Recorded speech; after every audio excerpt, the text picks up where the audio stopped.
there's something that kind of struck me when I was kind of reviewing the fact that there's so many people in HackerNoon's contributing ecosystem. By the way, if you haven't checked out HackerNoon before in the audience, go to hackernoon.com.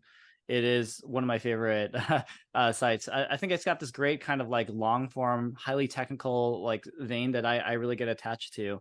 And I do find the stories to be really remarkable. But when you're coaching, let's say, a contributing writer, maybe someone that hasn't been as deep in the craft as you have for so long, what are some of the key things that you consistently coach for those writers to try to make their stories more remarkable? Yeah, so I mean, we've thought about this a lot, because every story goes through a human editor. We made an editing protocol that you can see at editingprotocol.com, and we commit 30 minutes of professional editing time to every story that we publish. So there are things that like we want to tell them in notes how to improve, and you want to give people feedback, so that it works and it's worth their time. I mean, even getting towards the basics of just like, what is this post? Does it have an H1? Does it have an original image?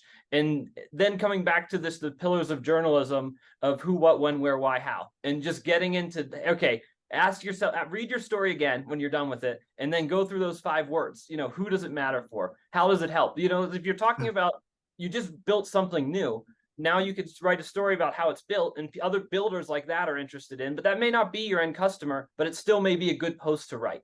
So there's elements of trying to say, what happens in my daily life in my business that can plug into a bigger story? You see all these companies releasing data, and they're doing it to ride the wave of the bigger story. If you have any insight on the job market, you can now share that data when the jobs report comes out, and every month for the Labor Bureau, and you're now, in that story somehow, kind of moving towards the edge of it, And our site's always been more successful with how, and how of the 5, how is like just the most interesting to people that build and hack things and makers, and so that and it fits me a little bit. But you finding your niche, a lot of times it could be why or who. The celebrity sites are all who, and the tabloids are all who, and that's all they're doing, is riding those other people's waves. So I don't know, how do you make a story better? It depends on the story itself and where it's at and where it starts.